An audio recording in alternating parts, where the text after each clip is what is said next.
大家好，我是邱平，我现在来到了山西临汾的洪洞县。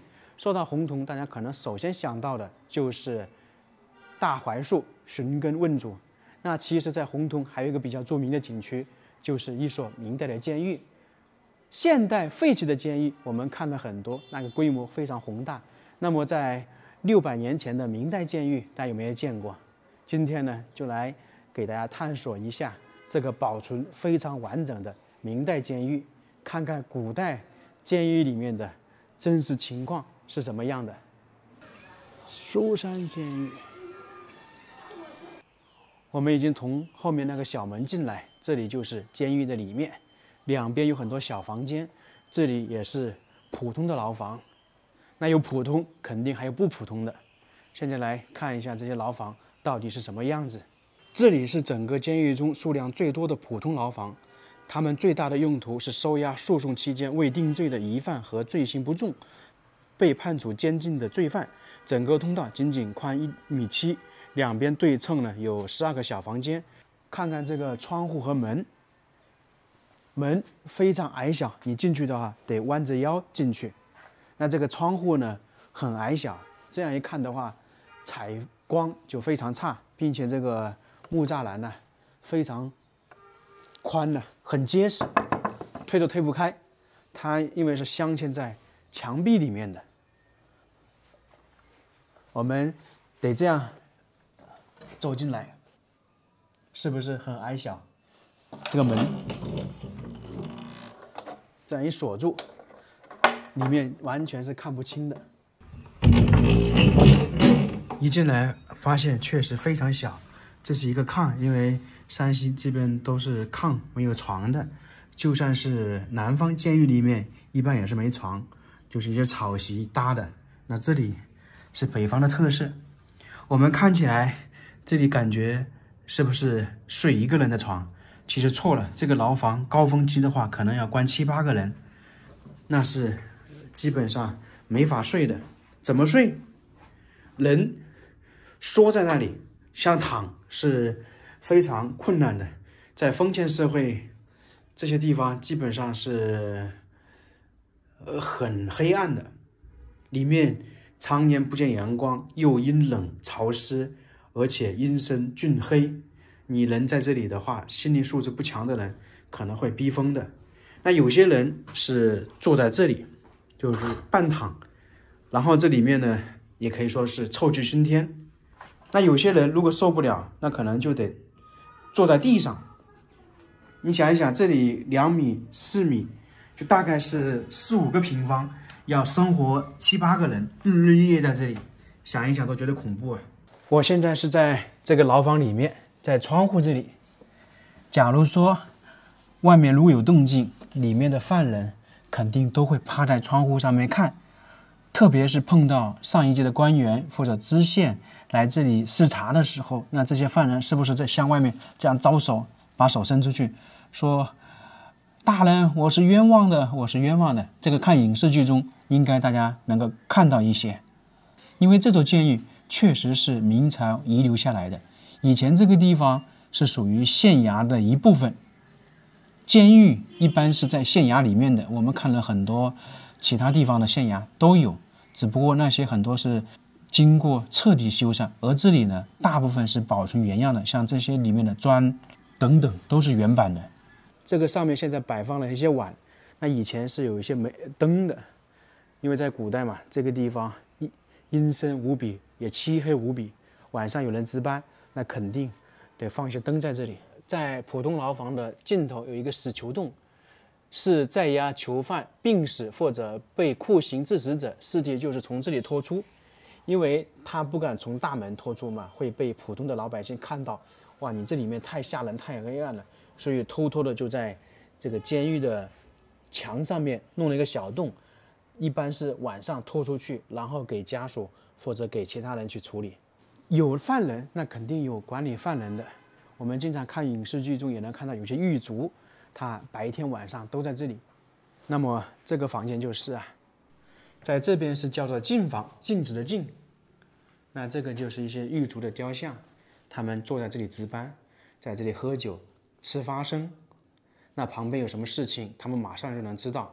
特别是这个窗户啊，刚好对应的就是普通牢房刚刚那个通道，有什么声响，他们立马就能看得到。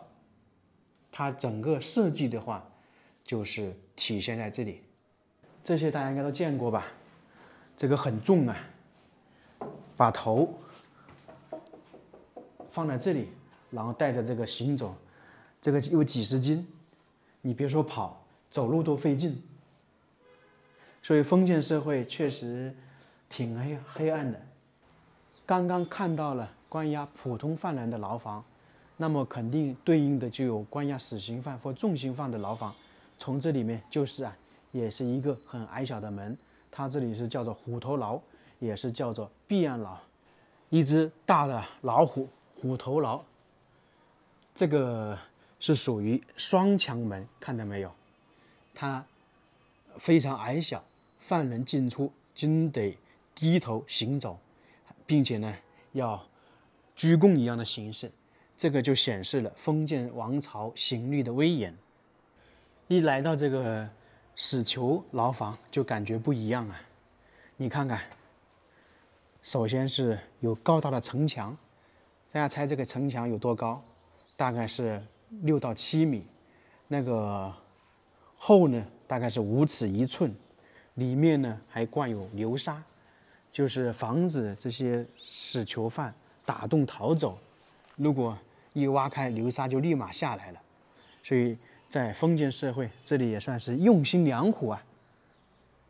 那些就是小房间，跟我们刚才看到普通牢房里面的布局差不多，但是呢，犯人的等级不一样。你看，这里是牢房，后面还有一堵墙，就是把这个死囚犯的里面呢包围了，相当于一个是独立的四合院。要出去的话，这个刚刚进来的通道是唯一的途径，并且呢，它这里是有2扇门，你要出去的话是很困难的。它封建社会确实搞得比较严密。在这个通道还发现一个奇特的东西，大家看这个门是不是很奇怪？一边是从这边打开，另外一边呢是这样打开，相当于是个交叉。那这个是什么用处呢？这种就是如果说犯人有逃跑的时候，这个门是延缓那个时间的。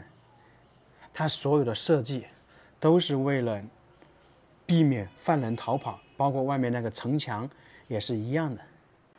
在这个死囚院中有一口井，从建这种监狱的时候就已经有了。这个是干嘛用的呢？在这里的犯人他是要劳动的，打水也是一种象征。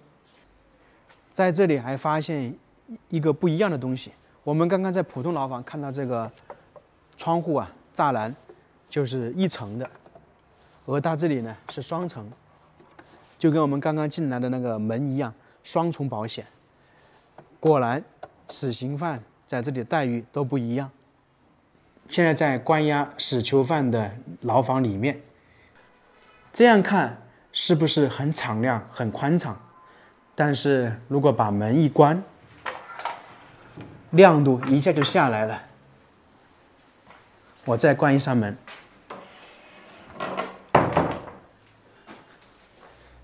最后的关上，那基本上就已经看不清，这里就能体现阴暗潮湿、阴森峻黑。犯人他的生活起居、吃喝拉撒都在里面，而且呢，这里面的人数还比较多。你想一想，心理素质低的人关押在这里，是不是很害怕？他坚持不了多久。这里就更进一步的体现了封建社会那种刑律的威严以及黑暗吧。我们之前看了很多现代的废弃监狱，一般来说，在规定的时间，那些犯人可以在这个院子或者操场上自由活动一下。那么在古代，大家觉得这种可不可能？一般是没戏的。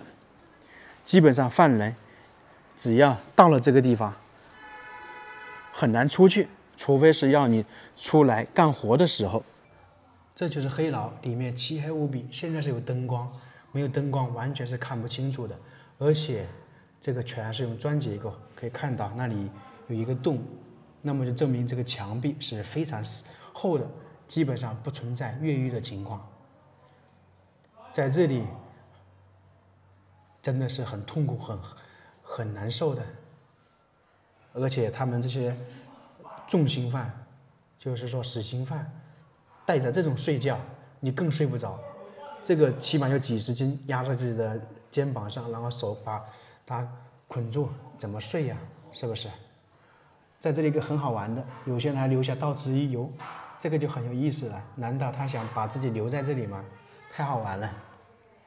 黑牢房就是这样的啊，这也可以说是整个监狱里面最让人恐怖的一个地方，最瘆人的一个地方。